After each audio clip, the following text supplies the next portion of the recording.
Sebab itu ini cerita Pak Arso ya, saya pernah debat kecil sama Profesor Zeni, termasuk sama Profesor Kures, tapi debat-debat saling melengkapi. Kul itu kan terjemahnya katakan. Itu di fikih Pak Arso ya, ada sedikit masalah karena iman itu sekedar bil lisan, dengan lisan itu tidak cukup, harus tasdik bil qalbi. Iman kan harus membenarkan sampai hati. Tapi kalau orang membenarkan di hati tapi lesannya nggak ngomong, kan kita nggak tahu dia mukmin apa tidak.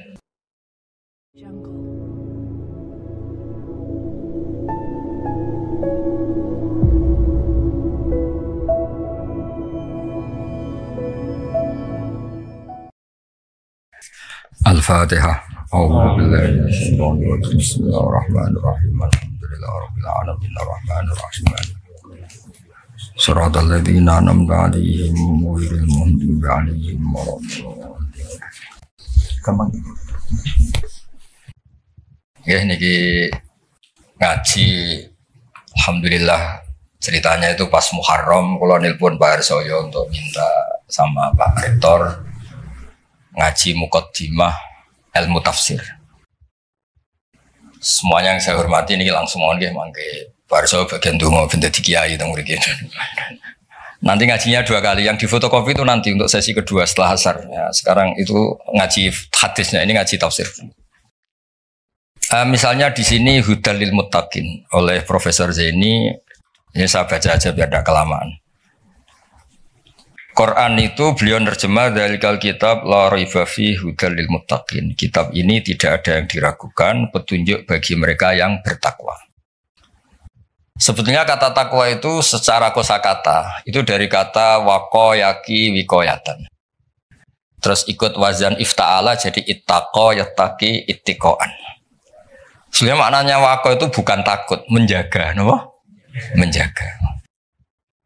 Nah, menjaga itu adalah menghindari sesuatu supaya yang bahaya itu enggak terjadi. Jadi menjaga itu ada unsur, ada bahaya, kita cat supaya itu enggak terjadi. Itu namanya menjaga. Sebab itu bukti kalau makna saya benar, tidak salah. Ada kata ittaquwoha, tapi ada ittaqun naro. Kan enggak mungkin. Sama-sama jadi objek dari ittaquwoha, kok ada ittaqun naro, ya ada ittaqun nisa. Wajar tertawa kalau dibahas bisa. Ini dosen-dosen di Butan itu masih punya selera. Bahasa halusnya nafsu itu selera. Kalau Pak Arso ya sudah off. Pak Rektor bina-bina. Nah ini dengerin betul ya. Jadi kata terus ada aturan iqlal itu proses analisis lafadz. Terus jadi ittaqo. Terus kiai Jawa supaya gampang dimaknani wedya sira ing Allah. Lho Allah itu zat yang menyenangkan, Tuhan yang menyenangkan kok malah ditakutin. Nah, itu kan sebetulnya janggal. Tapi alhamdulillah barokahnya ini DPPA ya. Enggak pati mikir ya enggak pernah janggal. Penting ada uang operasional jalan. Yang jalan jangan hanya uang operasional. Dakwahnya juga jalan. Kayak Universitas Islam itu yang jalan jangan insya Allahnya Islamnya. Ya relay saja ini karena nanti ngaji itu lama sampai maghrib nanti. Nanti jeda asar terus ngaji hadis. Ini ngaji tafsir. Bukti kalau teori saya benar ini tak bacakan sekian kitab. Urusan takwa tadi, takwa itu maknanya apa? Menjaga. Jadi ittaqwa itu Allah itu jaga. Eksistensinya jaga.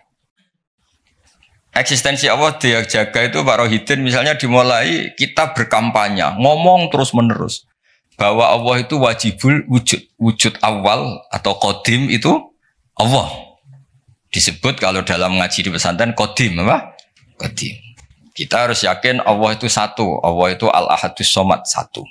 Itu kita jaga eksistensinya, jaga terkenalnya. Terkenal ini penting. Sebab itu ini cerita Pak Arso ya, saya pernah debat kecil sama Profesor Zeni, termasuk sama Profesor Kures, tapi debat-debat saling melengkapi. Kul itu kan terjemahnya katakan. Itu di fikih Pak Arso ya, ada sedikit masalah karena iman itu sekedar bil lisan, dengan lisan itu tidak cukup, harus tasdik bil qalbi. Iman kan harus membenarkan sampai hati.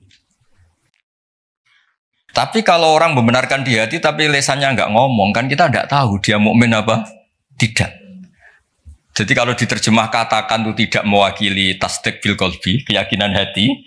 Kalau diterjemah yakinilah tidak mewakili hukum formal, hukum syariat lah, bahwa sesuatu itu harus dikatakan. Terus saya guyon begini, saya masih ingat usul ke Profesor Zaini, mbok gini aja. Katakan dan yakinlah. Tapi bahasa kul itu gak ada yang katakan juga yakini. Bahasanya tidak cukup, Pak. Nah, akhirnya kita butuh seni ngelola agama ini. Ternyata katakan itu penting. Karena anak kita tahu tauhid, barokahnya bapaknya mengatakan. Umat ngerti tauhid, barokahnya guru-guru mengatakan. Ada sosialisasi. Jadi berkahnya kata-kata itu kemudian orang lain bisa mendengar. Orang lain bisa meniru. Paham ya? Lagi-lagi itu juga menjaga Allah. Makanya ketika Nabi dakwah sirron sama Allah lama-lama disebut fasda bima tu'mar, apa? Fasda bima tu'mar. Kebenaran itu harus muncul, harus dikatakan. Nah ini sambil ngopi. Nah, ngopi ketua sukunya aja ya. Anak-anak itu nanti ngopi sendiri aja. Nanti kalau ada orang setara rektor, rektornya nggak terima. Masa rektornya ngopi saat... Tak apa, loro apa banyak. Saya teruskan ya. Makanya ada kata ittaqun nisa. Jaga perempuan itu supaya jadi orang baik, jadi objek pelecehan, supaya pendidikannya cukup. Tapi juga ada kata ittaqun nar. Ittaqun nar itu jaga diri kamu supaya nggak masuk neraka. Juga ada kata ittaqul fitan. Kamu hindari fitnah-fitnah itu, prahara-prahara. Sebab itu ini cerita baru saya, kitab yang saya bawa di sini itu kitab kuno, kitab dulu. Itu di sini dijelaskan, ya saya baca ya, nanti otorisasinya ini kayak notulen ini, nanti Pak Fajar sama Pak Sadali ini, LC ini dulu kuliah sana jauh ini. Semoga ngaji betul, tidak hanya lihat mumi. Gak usah diterangkan, kamu tuh kok kasut, biasa aja.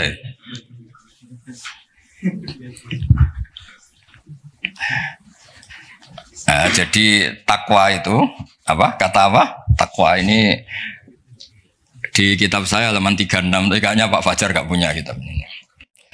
Nah, saya baca dulu ya. Nanti di finalisasi sama ini biar difoto nanti ya teman-teman. Bismillahirrahmanirrahim. Darajatut taqwa khamsun. 1 ayat takyal abdu al kufra. Wadzalika maqamul Islam. Jadi siapapun yang tidak kafir itu sudah diberi status takwa. Karena dia menjaga dirinya tidak kafir. Jadi orang Islam yang enggak sholat, yang perilakunya masih enggak melakukan kewajiban, itu punya sisi takwa. Tapi baru takwa syirki, menghindari syirik, menghindari ateisme. Ya. Wadzalika maqamul Islam. Jadi sekedar bersyahadat, belum sholat, belum macam-macam itu juga takwa. Tapi baru takwa dari makom Islam ya, baru takwa dari kemusyrikan dari. Ini saya persaksikan dulu biar difoto Pak. Yang foto kok apa dulu? Ahli IT itu. Ini santri saya mulai kecil, tahu-tahu jadi dosen UI. Gak ngerti-ngerti yang ngelola Islam. Waduh. Terus ketemu dari Taqwa Hubsun ini. Tadi mana? 36. Ah, ini. Ya nanti kalau ingin referensinya minta tolong Pak Fajar ya, gratis ya, kalau minta uang haram. Sudah ketemu? Tadi sudah perjanjian saya sama Pak Rektor sama Pak Harsoyo supaya otoritatif. Referensinya apa? Di foto. Nanti teman-teman bisa tanya. Nah, tanya terang pisan jar terus Bu Barno terang. Dan kesannya Islam kamu lebih baik. Terus wa ayat takyal ma'asiyah wal khurumati wa huwa maqamut taubah. Juga menghindari semua bentuk maksiat. Nah, itu sudah maqamut taubah. Memang dia menghindari hal-hal yang buruk. Terus ini yang ketiga yang naik kelas lagi wa ayat taqiya asyubuhati wa huwa maqamul wara. Bahkan hal-hal yang syubhat saja dijauhi. Meskipun enggak banget haram tapi sekedar remang-remang dijauhi. Makanya dulu banyak kiai-kiai itu meskipun pejabat katanya tetap punya pisang, punya ketela yang ditandur sendiri di tanah yang karuan halal milik leluhurnya, karena itu yang karuan apa? Halal. Kalau uang-uang yang dari macam-macam itu takut, biasanya dipakai sarana umum kayak pondok atau jembatan atau apa, karena takut itu syubhat apa? Misalnya gini Pak Arsoyo, saya ini kan kiai disalami Pak Arsoyo misalnya mau nyalon bupati Sleman ya mukhalin misalnya. Itu kan nyalami template saya 10 juta sebenarnya order. Order kalau jadi bupati yang anggap wah Gus Pak doanya mustajab. Kalau ndak kiopo. Artinya uang ini sebenarnya uang kontrak. Kalau langsung saya makan ini saya tahu legowonya itu kalau nyata-nyata jadi. Kalau nggak jadi kan terus menyangsikan. Lah itu kalau orang waroi yang kayak gitu jangan makan. Disedekahkan saja sama fakir miskin karena itu riskan. Itu kan kayak DP. Karena nanti kalau jadi bupati betul nambahi biasanya karena itu dianggap paham ya? Kayak kamu misalnya mahasiswa terus dibiayai calon mertua itu kan bayangan kamu jadi rektor. Ternyata hanya pengurus DPPAI itu nggak mau. Itu subhat itu karena nggak sesuai ekspektasi. Halal pas-pasan lah kira-kira gitu. Kayak ini dibiayai orang tuanya nyongkornya jadi pengurus PBNU atau PP Muhammadiyah malah tadi modalnya. Paham ya? Nah, kalau sudah gitu namanya maqamul warok. Terus ada lagi Pak Arsoyo, makom yang keempat. Wa ayat taqiya al-mubahati wa huwa maqamu zuhdi. Sesuatu yang boleh pun kalau itu riskan dihindari. Itu zuhud. Tapi contohnya jangan Pak Fajar, Pak Arsoyo mungkin. Kalau Pak Fajar gak mungkin. Misalnya malam-malam lapar. Kalau Pak Arsoyo, wah marung. Kalau bakulnya cantik nanti lupa istri gimana? Padahal marung itu halal. Tapi ada titik riskan. Makanannya halal. Kalau Pak Fajar ya mangan ngomaro iku wae. Itu mubah pun dihindari karena takut ada masalah. Itu juga takwa. Nah ini yang mungkin ini kelas saya, sampean nggak percaya nggak apa-apa. Yang terakhir itu wa ayat taqiya khudura ghairillah ala qalbi. Wa huwa maqamul musyahadah. Kelas di mana takut hadirnya selain Allah di hatinya. Jadi misalnya saya punya uang dikasih Pak Arsoyo, misalnya dikasih Pak Fatul Wahid atau dikasih mahasiswa. Nggak kepikiran kalau ini dari makhluk. Karena takut memberi ruang makhluk. Tetap semua rezeki itu dari Allah. Yang menggerakkan hati kamu ngamal ya Allah. Harta yang dipakai juga milik Allah.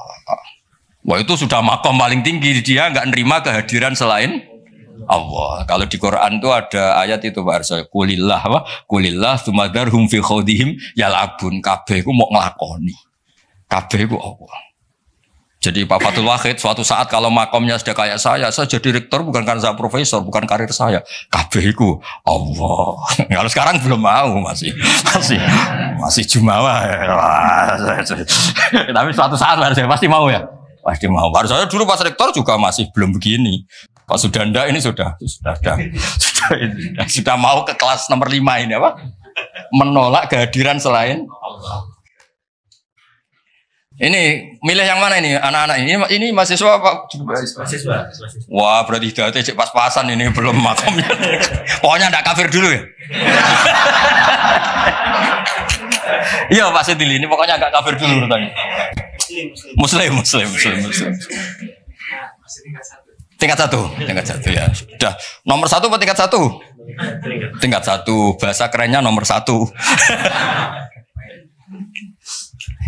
Ya, jadi saya pastikan makna saya itu benar, bukan karena saya sombong atau merasa apa-apa, karena ini referensinya jelas. Ini kan makanya saya tadi matur ke Pak Rektor, Pak Arsoyo, saya ngaji yang sangat otoritatif. Ya, satu menghargai UII sebagai kampus besar, apalagi pakai label apa?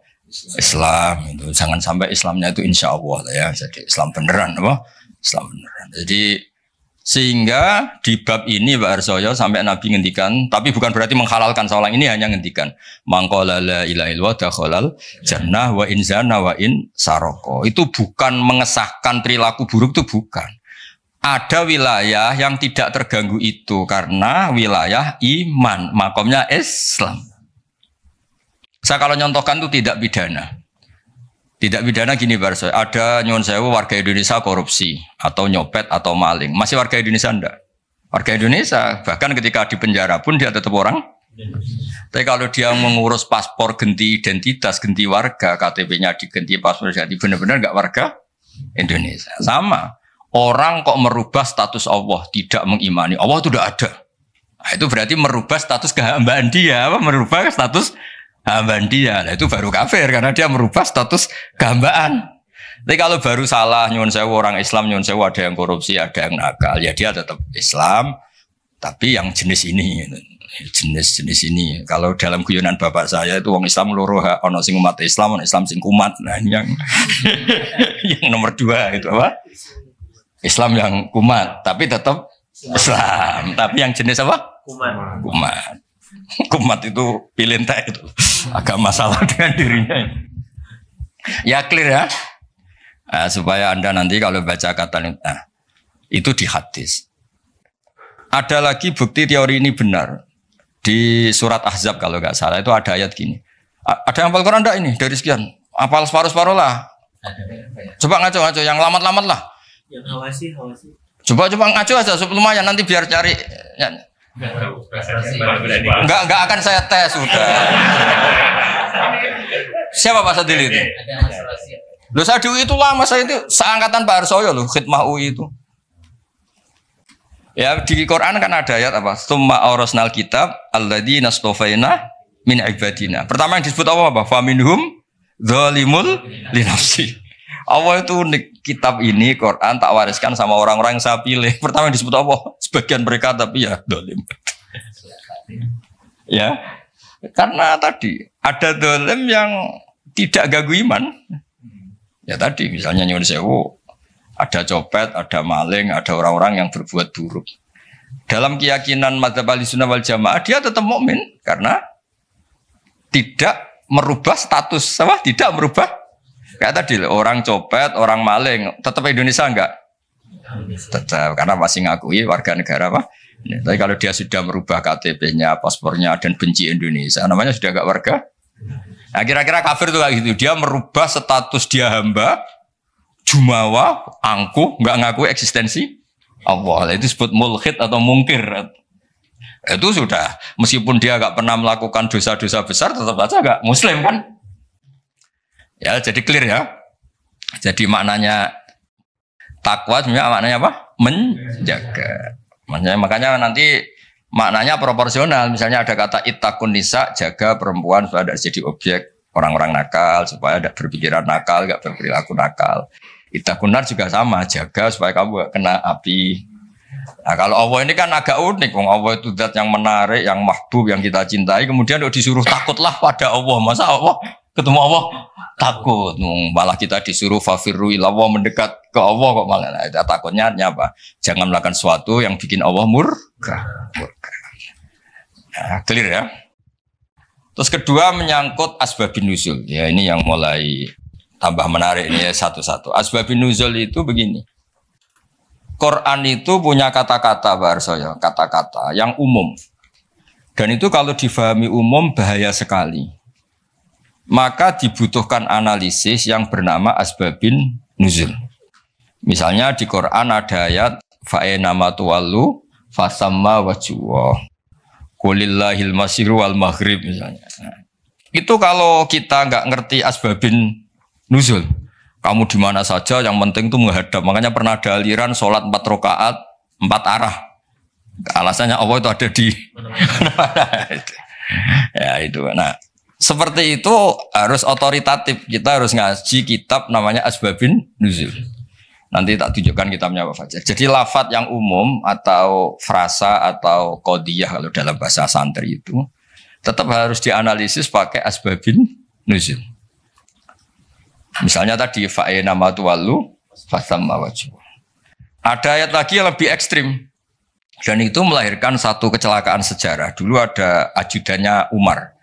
Sayyidina Umar punya ajudan namanya Qudamah. Dia solehnya minta ampun. Tapi kalau mau wiridan tuh ngefly dulu karena nanti lebih kuat. Nyabu dulu. Terus nyabu wiridan. Terus wiridan nyabu lagi, wiridan lagi. Dan itu korban memahami ayat laisa 'alal ladzina amanu wa amilus sholihat junahun fima taimu. Tidak masalah orang-orang yang takwa apapun yang dimakan. Atau setelah itu takwa lagi. Terus dia. Nah itu kan ayat umum yang seakan-akan maknanya itu boleh. Nah ini saya baca sebelum ya masalah asbabun nuzul. Ini supaya tahqiq saja. Saya percaya sampean percaya saya, tapi biar otoritatif ya, biar apa? Otoritatif karena ini ngaji sama ya sama orang yang ya tadi lah, sama Islam beneran ini sama bukan Universitas Islam apa? Insya Allah, samu sembrono, kampus-kampusnya sendiri kok di. Istilahnya ikutnya partai itu asbabun nuzul apa? Asbabun nuzul itu masih awal di sini masih awal. Di sini ikutnya nanti tak tunjukkan Pak Fajar. Saya beri contoh ini tak baca dulu ya. Bismillahirrahmanirrahim. Sponsornya begini. Kenapa harus ngerti asbabun nuzul? Saya baca dulu ya. I'lam saterusnya annal lafdhu qad yakunu aman wa yakumud dalil ala takhsisi. Lafadznya itu umum tapi orang tahu bahwa ini maknanya khusus atau kejadiannya khusus. Terus promosinya begini. Al-wuquf alal makna termasuk penting yang ngerti asbabun nuzul, kamu tahu yang digedaki wa izalatil iskal dan itu menghilangkan kejanggalan. Di sini diterangkan misalnya wa min dzalika qaulu ta'ala fa inna ma tuwallu fa thamma wajhuh. Fa inna law tarokna wa madlulal lafdzi laqtado annal musalliya la yajibu ali istiqbalul qiblah safaron wala hadaron wa huwa khilaful ijma'. Falamma urifa sababun nuzuliha ulima annaha fi nafilatis safar au fi man shalla bil istihad wa bana lahul khata'u ala ikhtilafir riwayat fi dzalik. Jadi dulu pernah sahabat itu di hutan, misalnya kalau di Indonesia mungkin di atas Merapi gitu, ada sahabat 4, entah 5 gitu. Pak Arsoyo sholat milih kiblat yang beliau ijtihad. Pak Wahid juga gitu, saya gitu, Pak Fajar gitu, Pak Rohidin gitu. Setelah pagi, semuanya ternyata itu nggak ada yang benar. Yang benar pun faktor tepaan. Nah ternyata karena itu ijtihad yang salah dan sudah berusaha ngerti kiblat. Dan Allah akhirnya maklumi, ya sudah tidak apa-apa, ada usai ada, lihat kamu juga menghadap kiblat. Nah, fa'ina matuwalu itu konteksnya itu, gitu ya, konteksnya itu, kamu di mana saja menghadap, di situ ada ridho Allah. Jadi tidak ada hubungannya dengan pembolehan orang tanpa apa? Kiblat. Atau kedua, fi nafilatis safar. Nafilatis safar itu kalau orang punya hobi sholat. Ini yang nggak kebayang bagi kamu-kamu itu. Muka-muka kayak kamu itu nggak kebayang. Nabi itu saking senengnya sholat, ketika naik unta pun itu ya sholat. Dan nanti kiblatnya ngikuti arah unta atau arah perjalanan. Tapi nggak kebayang tuh kalau satu libar nggak kebayang. Sholat subuh aja disiram air istrinya. Di kampus ngurusi Islam di rumah, wah, ngurusi istri aja nggak bisa. Ya, jadi seperti itu penentunya adalah asbabin nuzul apa? Penentunya adalah asbabin nuzul. Jadi misalnya di terjemah itu begini. Ya, apa tadi? Fa'ena matwallu fathamma wajhu. Itu kan kesannya tadi. Kesannya itu kayak kita bebas gitu apa? Kayak kita apa? Bebas. Nah, tapi ternyata yang dikehendaki itu adalah kiblat dalam konteks orang tersesat atau orang yang di safar. Ya jelas ya. Jadi ini terus saya baca di kitabnya ini. Fa'ina ma tuwallu fathamma wajhuh. Itu konteksnya hanya itu saja. Konteksnya nafilatis safar. Nabi saking senengnya sholat itu adalah sampai ketika naik unta pun inginnya sholat. Tapi untuk sunat ya, jangan untuk fardu ya. Kalau untuk fardu sebagian ulama rata-rata bilang itu iadah. Kalau untuk apa? Fardu. Terus atau orang bingung. Makanya di kitab fikih itu ada bab begini Pak Fajar. Al istihad la yunqadu bil istihad. Itu termasuk contohnya itu ada orang satu orang sholat 4 rakaat dengan 4 arah. Jadi adalah sekarang kepikirannya sana kiblat. Rakaat kedua rubah sana sampai dijajal semua. Karena dia berusaha menemukan kiblat, Allah ngapresiasi. Sholatnya itu dianggap sah. Karena dia sudah berusaha mencari kiblat. Nah, ayat-ayat seperti itu konteksnya adalah masalah asbabin nuzul. Bukan punya makna umum yang terus orang bebas tanpa apa? kiblat ya, yang bukan berarti orang terus bebas tanpa apa? Kiblat. Ya clear ya? Biar sampean ngerti. Nah, begitu juga seterusnya ada ayat Barzoya inna sofal marwata min sya'airillah. Itu kan terusannya tuh agak ekstrim. Kamu yakin nggak sa'i di sofa marwah itu wajib apa sunat? Wajib kan? Bahkan rukun. Tapi redaksinya Quran itu saya mencari di terjemah ini Fajar di ayat Baqarah 158. Nah, biar orisinil ya. Baqarahnya 158. Sofa dan marwah termasuk syiarnya Allah. Terus Allah ngendikannya itu agak ringan. Maka kalau kamu kaji, kalau sa'i ya nggak apa-apa. Kalimatnya fala junah itu nggak apa-apa. Kesannya kan bisa ya, bisa tidak. Sudah ketemu. Udah. Kegiatan. Sesungguhnya Sofa dan Marwah adalah termasuk sebagian syiar Allah. Maka barang siapa yang berhaji atau umroh, tidak ada salah baginya untuk bersa'i di antara keduanya. Tidak bersalah kan? Padahal hukumnya sa'i itu sekedar tidak bersalah apa harus? Harus. Ya? Terus yang fa'in nama tua lu terjemahkan 115 itu wajah terjemah. Aku mau suhu kok mau terjemah. 115 kalau yang fa'in nama tua lu satu mau. Kamu ya gak apa-apa sadari bukan gak nganggur ya. Walillahil masyriqu wal maghrib fa aina ma tawallu fasamma wajhullah. Sadili itu nama mursyid toriko terkenal, macam Sadilian. Tapi enggak ini. Ya kan toriko Sadilian terkenal. Jadinya gini itu enggak tahu. Artinya milik Allah timur dan barat, kemana saja kamu menghadap wajah, disitulah Allah ada. Sungguh Allah maha luas dan maha mengetahui. Udah terjemahnya bawa aja nanti tak tunjuk. Ayatnya tenang aja, enggak usah nyari kamu tanya. Tak kon golek ayatnya yang nganti sesuk urip meneh mati sesuk mari meneh ra ketemu. Jelas ya kalau menurut terjemah itu kan riskan bahwa orang bisa berpaham sholat itu kemana saja kan. Nah kalau fala junah itu kasusnya gini. Memang awalnya kasus makanya saya tidak bilang asbabil wurud tapi memang asbabil kasus. Dulu di antara rahasia kenapa sih Nabi itu 16 bulan, kila 17 bulan. Pokoknya terpaut satu kalau enggak 16, 17 di semua riwayat ahli hadis.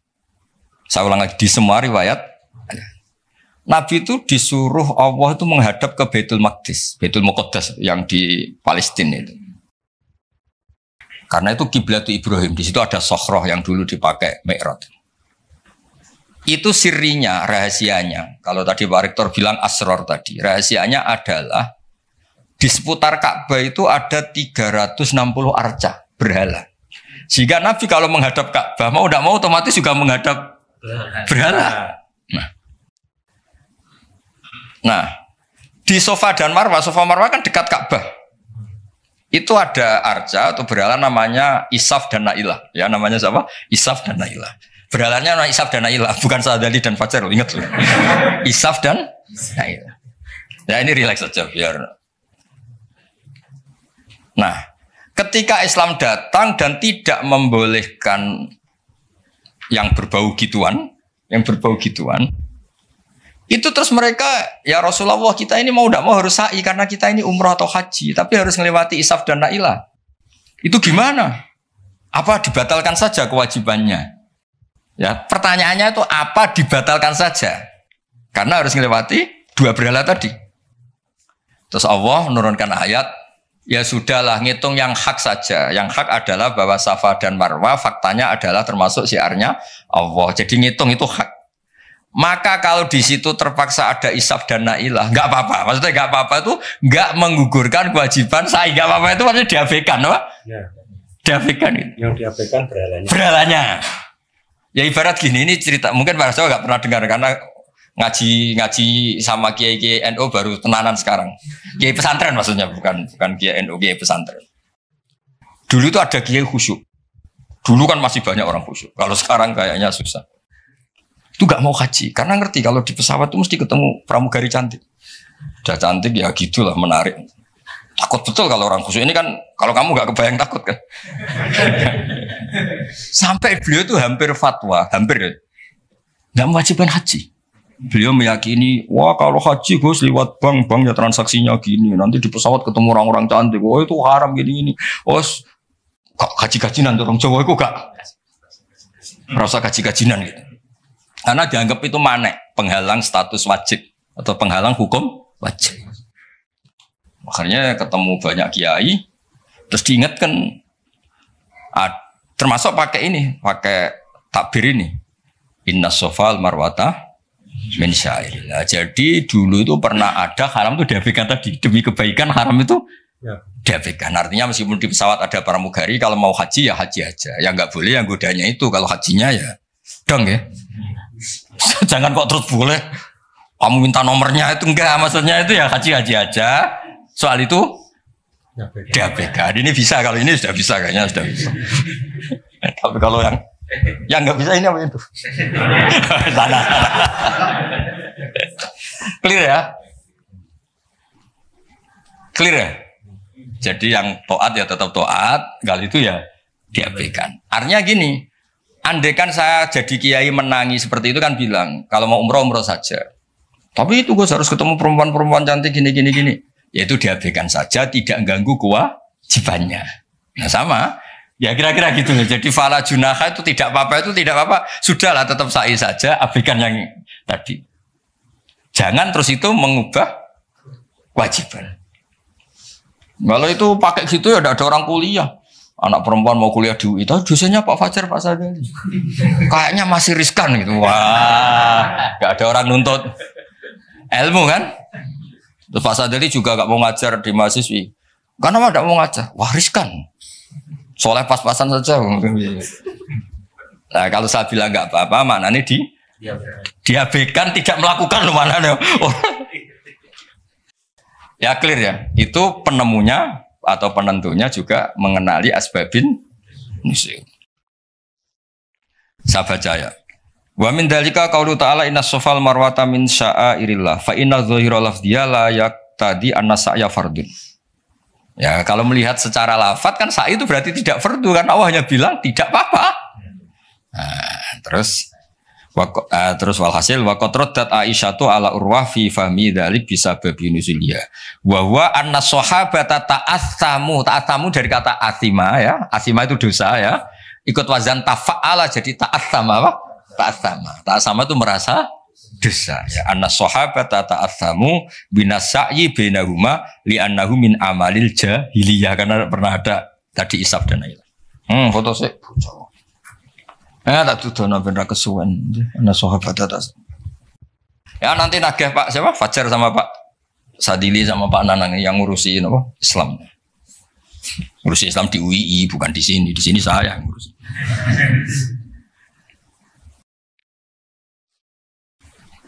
Udah. Ya clear ya. Jadi terus sekarang masalah nasa mansuh. Ini kan clear tentang muqaddimah apa? Ilmu apa? Tafsir.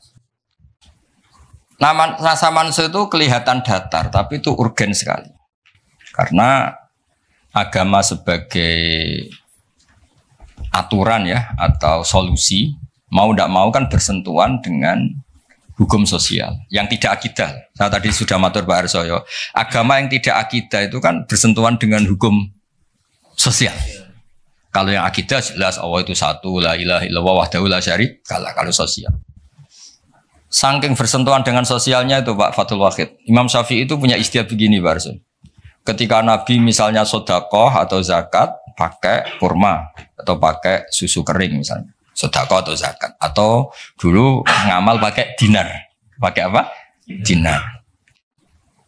Itu langsung dianalisis kutil balad. Pokoknya makanan pokok zakat itu ngambil makanan pokok. Berarti di Indonesia pakai apa? Beras.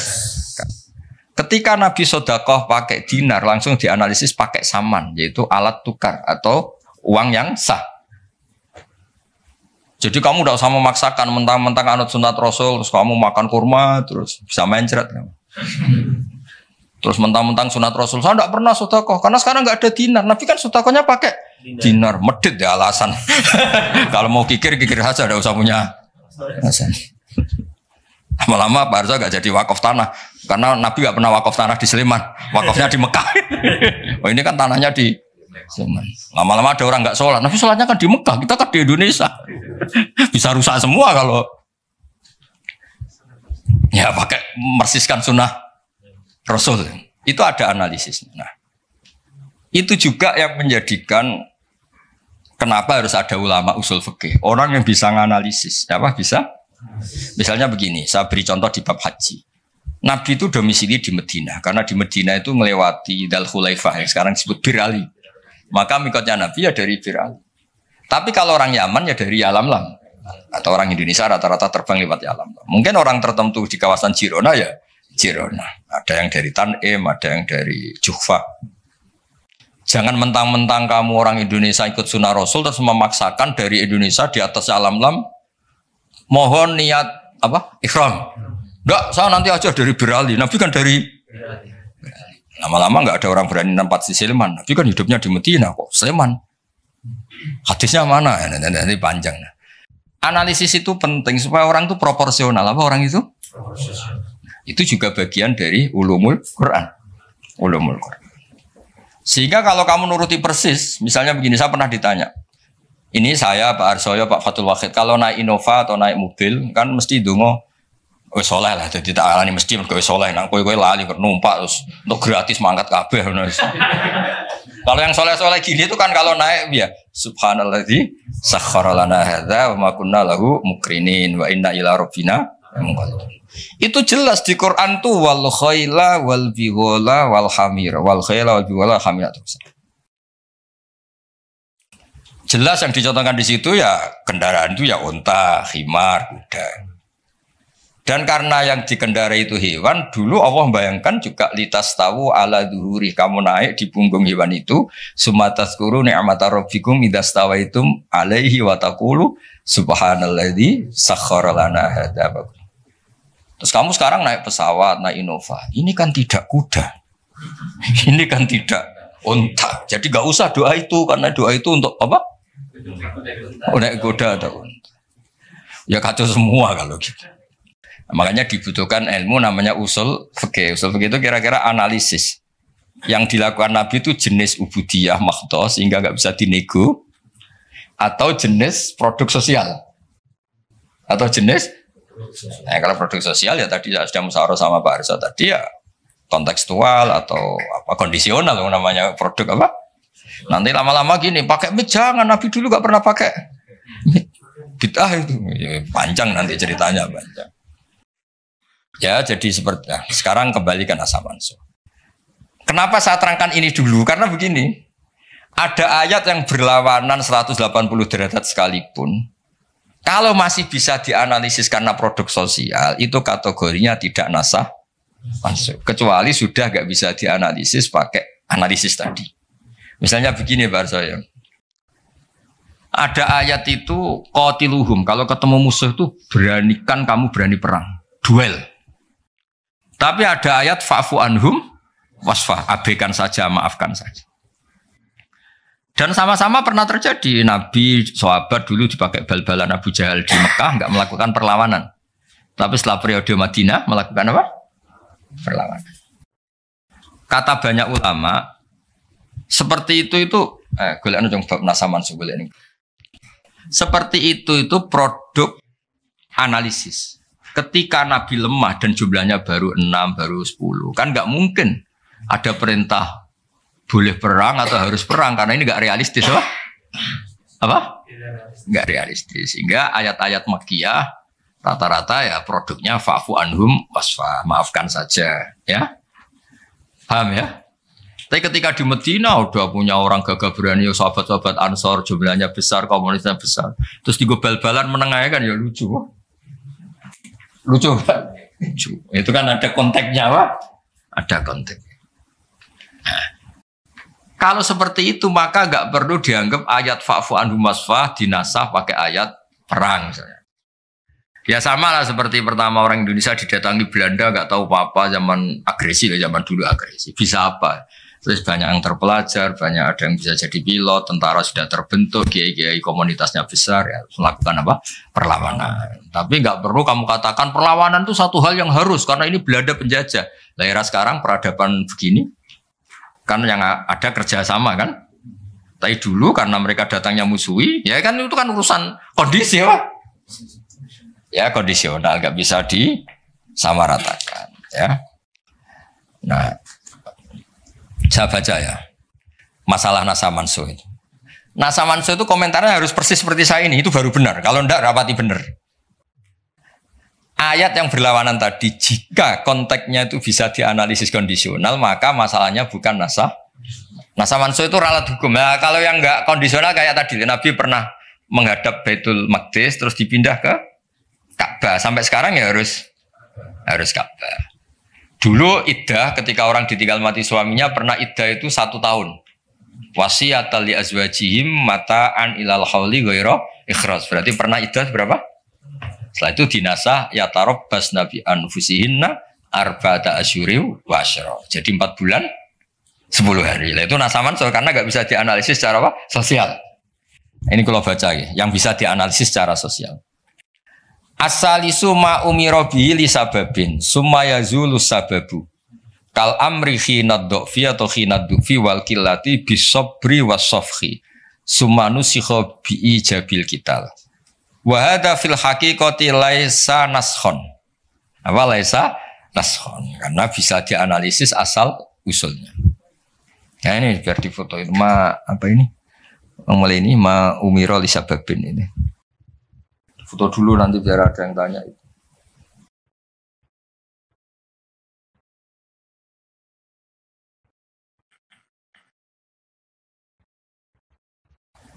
Sudah.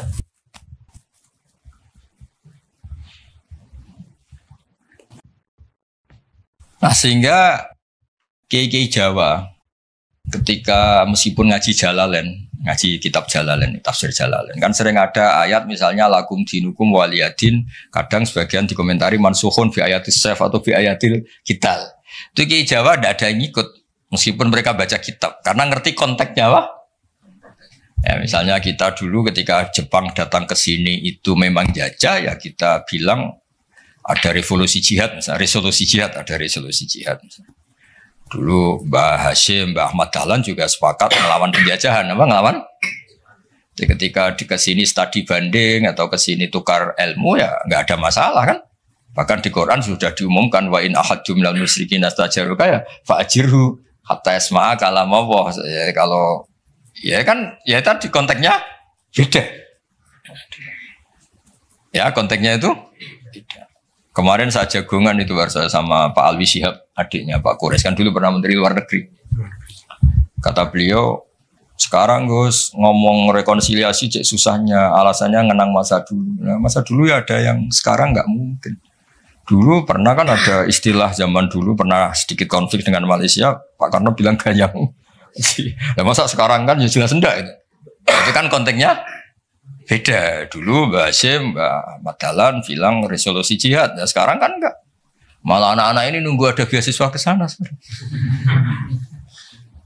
Enggak belajar malah dulu ayah Amsterdam.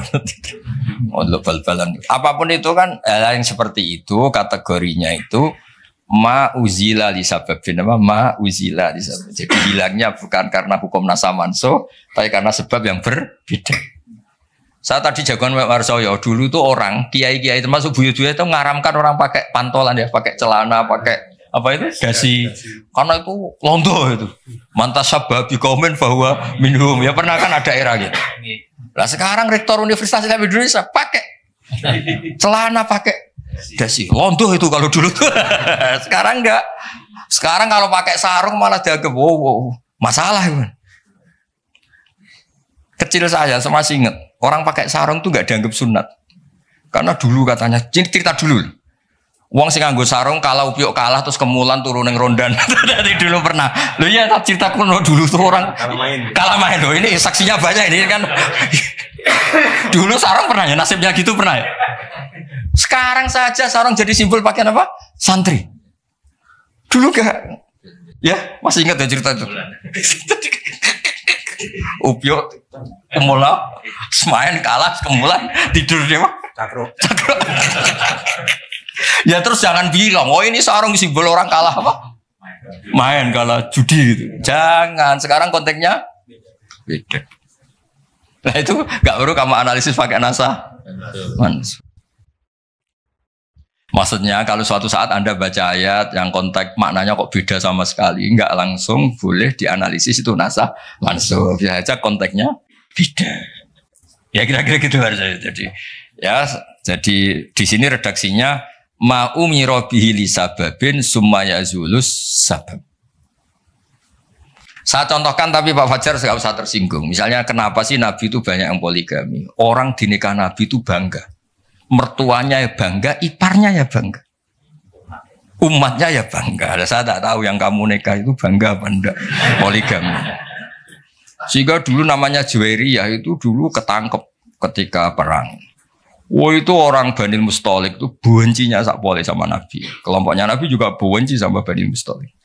Setelah Juwairiyah itu dinikah Nabi, semua tawanan sahabat yang di Bani Mustalik dilepas. Azharu Rasulillah, ini keluarga besan. Yang sahabat juga ngelepas Bani Mustalik karena keluarga Bunyainah cara sekarang itu keluarga besar. Nah, maksud saya cerita saja, ada usaha itu gak usah cerita saja. Cerita aja cerita, maksudnya cerita. Kalau kamu poligami itu kira-kira istri kamu, mertua kamu, ipar kamu bangga apa? Nek. Maksud saya bukan masalah boleh tidaknya. Kalau bolehnya boleh, lelaki itu boleh nikah berapa? 4. Loh, bukan berarti. Gak maksudnya kalau kamu merasa sunat-sunat banget itu perlu dipertanyakan di bolehnya boleh. Tapi kalau merasa apa? Sunah-sunah banget itu konteksnya itu dong ya. Sudah usah diterusin itu banyak yang nggak siap. Inginnya yang di belakang tuh kalau boleh boleh aja Gus, nggak usah catatan kan gitu. Syarat dan ketentuan berlaku. Ya sudah pokoknya ini ngaji rileks ya.